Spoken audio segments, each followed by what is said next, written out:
Hey, good morning, student. How are you all? Hope so you are doing great. So, welcome you all in TSN online classes. So, today I'm going to take up a very interesting topic that is past perfect continuous tense. So, as you all know that we have already done the past tenses like past simple past tense, or you can say the past indefinite tense or the past continuous tense and the past perfect tense. So, today we will discuss about the past perfect continuous tense. Let's start. So in this particular video, we will see what do we mean by the past perfect continuous tense and where do we use this tense and the structure of this tense, like the positive sentences, negative sentences and the interrogative sentences. Okay, so the past perfect continuous tense indicate that an action started in the past and continued up to the another point in the past means कोई action जो past में start हुआ हो और past में ही continue चल रहा हो. So similarly in the present perfect continuous tense we have seen that कि कोई एक्शन प्रेजेंट में हुआ और प्रेजेंट में कंटिन्यू हो, राइट. सो ये कोई एक्शन है जो पास्ट में हुआ हो और पास्ट में ही कंटिन्यू चल रहा हो, उसी को पास्ट परफेक्ट कंटिन्यूस टेंस कहते हैं. तो past perfect continuous tense usually stresses or emphasize on the duration of time. So this tense emphasize on the duration of time that an action was taking place. जो time का duration होता है ये उस पे emphasize करता है past perfect continuous tense. All right. So see, the past perfect continuous tense indicate a past action which started in the past and continued to happen after another action and time in the past. All right. So let's see the structure of the past perfect continuous tense. So the past perfect continuous tense, here the plus sign means positive, minus is negative and question mark is interrogative. All right, so see the positive sentence. In positive sentence we always use subject plus had plus been, first form of the verb and ing. So in the past perfect continuous tense में यहाँ पे दो चीजें use हो रही हैं, perfect and continuous. अब as you all know, in all the continuous tenses we use only ing. all right, हम ing का यहाँ पे यूज करते हैं. अब कैसे ing, अब continuous में ing का यूज करते हैं, but in perfect tenses we always use the third form of the verb. अब यहाँ पे perfect भी यूज हो रहा है और continuous भी यूज हो रहा है. इन दैट केस इन्होंने क्या करा, past tense ने क्या करा कि perfect का been यहाँ पे यूज कर लिया. been is the third form of the to be, third form of the verb of to be form. So to be की फर्स्ट फॉर्म होती है is am are, second form was were and the third form is been. So यहाँ पे इन्होंने third form been का use करा और verb की first form mean the root form of the verb के साथ आईएनजी का यूज करा. So they had been playing tennis. तो in this tense we always use had whether our subject is plural और singular, but in the present tense we use has और have. Means there are two helping verbs. First is has and second one is have. Has is always used with the singular subject and have is always used with the plural subject. But in this tense we use had whether our subject singular or plural, it doesn't matter. All right. So they had been playing tennis means वो tennis खेल रहे थे, यानी past में ये काम continue हो रहा था. Negative sentence, they had not or hadn't. So instead of had not, we can also use the hadn't. Hadn't is the short form of had not. Had not been, first form of the verb, then ing. So they hadn't been playing tennis. And interrogative. While making interrogative, we always use helping verb had in the first position. Means we just interchange the position of the subject of or helping verb. So helping verb की position हमारी हो जाएगी first and subject की position हो जाएगी हमारी second. Means the position, जो position है वो हम इंटरचेंज कर देंगे. All right. So had they been playing tennis, question mark. All right. So let us understand some perfect continuous rule with the example. So affirmative sentences. First see the affirmative sentences. Affirmative sentences, subject had been, first form of the verb ing, since for. Since for is a time reference. Negative, subject hadn't been, first form of the verb ing, since for and time. Interrogative, yes no. So जब भी हम yes no का use करते हैं तो interrogative में had हम first put करेंगे subject been, first form of the verb ing, since for and time reference and the rest of the sentences. Interrogative words means WH question से जब हम कोई चीज स्टार्ट करते हैं. WH question means why, where, what, how is also a WH question. Okay, so WH question को हम first put करेंगे, then had, then subject, then been, first form of the verb with ing, then since or for with the time reference to indicate the time reference. All right. Okay, so now here we discuss the sentences like affirmative, negative, interrogative.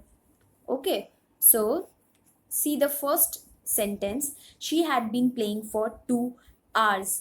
यानी अब यहाँ पे जो एक time indicate किया गया है 2 hours, वो 2 घंटों से खेल रही थी. राइट, यानी कब से खेल रही थी, वो पास्ट में खेल रही थी और 2 घंटों से, यानी 2 घंटे ऑलरेडी पास्ट में उसका गेम स्टार्ट हो गया था और वो उस पास्ट से 2 घंटों से खेल रही थी. इट मीन्स जो वर्क है पास्ट में वो अभी भी क्या था, कंटिन्यू था. इज दैट क्लियर कि वो तब से खेल रही थी. क्लियर, पास्ट में ऐसे बोल रहे हैं कि वो पास्ट में 2 आवर्स पहले शुरू हुआ था. Negative, she had not been reading since Monday, यानी मंडे से उसने पढ़ा नहीं था. ठीक है, मंडे से वो पढ़ नहीं रही थी, यानी रीडिंग नहीं कर रही थी, यानी ये काम कब से स्टार्ट हो चुका था, मंडे से. इंटेरोगेटिव, येस नो टाइप के इंटेरोगेटिव होते हैं. Had he been working since 2003, क्या वो 2003 से काम कर रही थी. तो काम कब से स्टार्ट पूछा जा रहा है, 2003 से. तो ये हम येस और नो में आंसर देंगे. If he had been working since 2003 then yes, और अगर नहीं तो नो. इंटेरोगेटिव वर्ड्स, अब इंटेरोगेटिव वर्ड्स में क्या होता है, WH से क्वेश्चन स्टार्ट होता है. So WH question, why had she been struggling for 10 days, वो 10 दिनों से क्यों स्ट्रगल कर रही थी, यानी उसका स्ट्रगल 10 दिन पहले से शुरू हो गया था और वो अब 10 दिन तक स्ट्रगल कर रही थी. क्लियर. So now कुछ Hindi to English, so it will be very easy for you to understand more. Okay, so she had been playing for 5 days, वह 5 दिनों से खेल रही थी, यानी काम 5 दिन पहले से स्टार्ट हो चुका था और 5 दिन तक वो काम पास्ट में कंटिन्यू रहा. तो इट मीन्स पास्ट परफेक्ट भी था, क्लियर, और कंटिन्यू भी था, यानी पास्ट में ही वो कंटिन्यू रहकर परफेक्ट हो गया. You hadn't been going to school since Monday. अब यहाँ पे क्या पूछा जा रहा है कि since Monday से, यानी तुम सोमवार से स्कूल नहीं जा रहे थे. कब से, मंडे से स्कूल नहीं जा रहे थे. Had you not been working since Monday, क्या तुम सुबह से काम नहीं कर रहे थे. What had you been doing there since morning, तुम सुबह से वहां क्या कर रहे थे. So what had you been doing there since morning. So now there are some usage भी हम देख लेते हैं कि कहाँ कहाँ हम perfect continuous tense का यूज कर सकते हैं, past perfect continuous tense का. So first one is to describe a past action already started and continued up to another action or time in the past.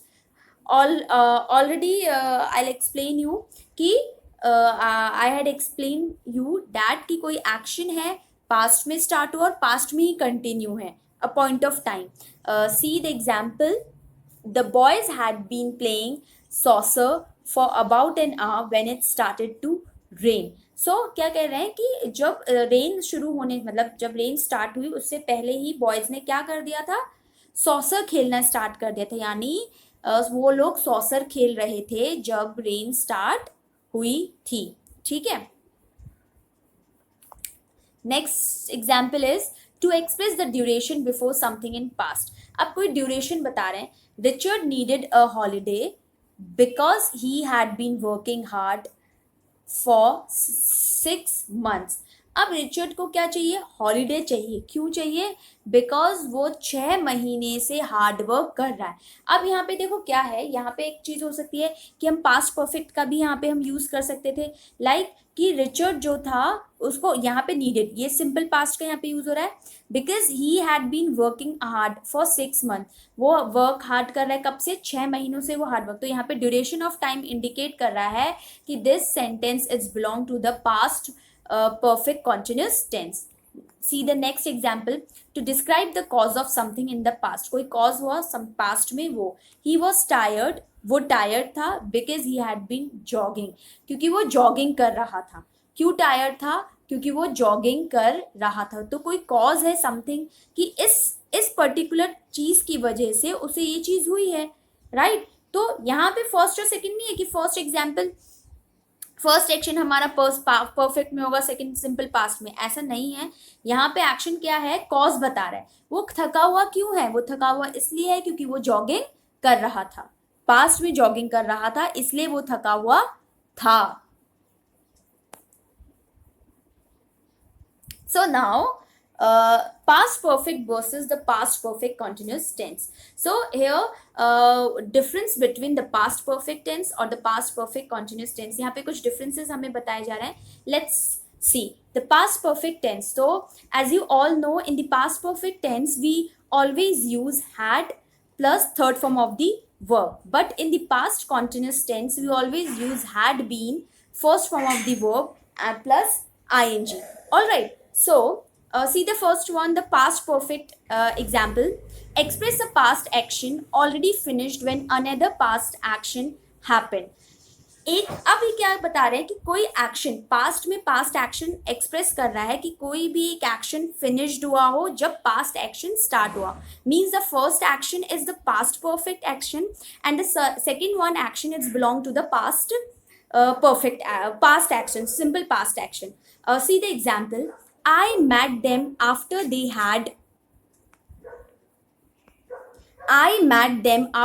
had divorced each other.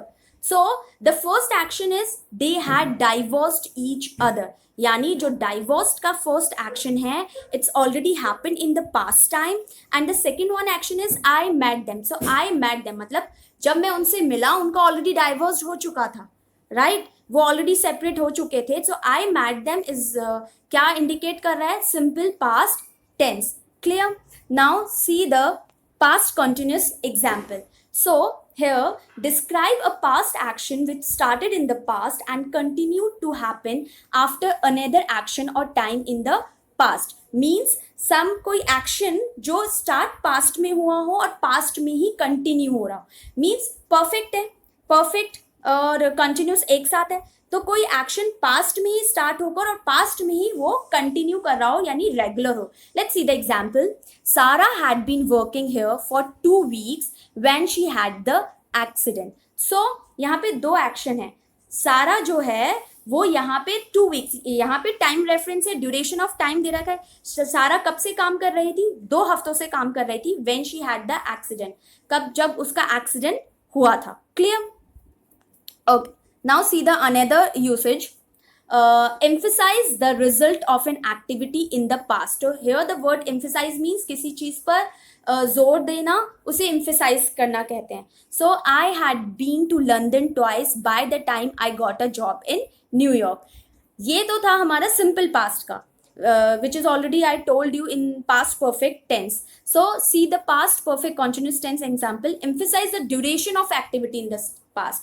So in the past perfect tense we emphasize the result of an activity, but in contrast in the past perfect continuous tense we emphasize the duration of activity. Okay, so see Richard needed a holiday because he had been working hard for 6 months. अब duration है, मतलब 6 महीनों से जो है Richard काम कर रहा है, that's why he needed a holiday. All right, so see the past perfect tense. Show 2 events in past that are linked, यानी पैरेलल एक्शन चल रहा है, 2 events हैं जो linked to each other. Like I couldn't take my flight because I had forgotten my boarding pass. मैं क्यों नहीं ले सका? बोर्डिंग पास भूल गया था, that's why मैं अपनी फ्लाइट नहीं पकड़ सका. Clear? Show the cause of past action. अब यहाँ पे 2 इवेंट्स कंटिन्यू चलते हैं, राइट? एक दूसरे से लिंक्ड अप होते हैं पास्ट परफेक्ट में, बट इन कॉन्ट्रास्ट डिफरेंस क्या है यहाँ पे पास्ट परफेक्ट कॉन्टिन्यूस का, कि वो कॉजेज बताता है पास्ट एक्शन की. I had been travelling all night so I was tired. मैं टायर्ड हूँ बिकॉज ऑफ कि मैंने पूरी रात क्या कर रहा है? ट्रैवल किया है. ये एक कॉज है कि ट्रैवल किया है, दैट्स वाई वो क्या है? टायर्ड है. All right. So with this we come to an end. So I hope you must have understood the past perfect continuous tense. All right, so thank you and take care.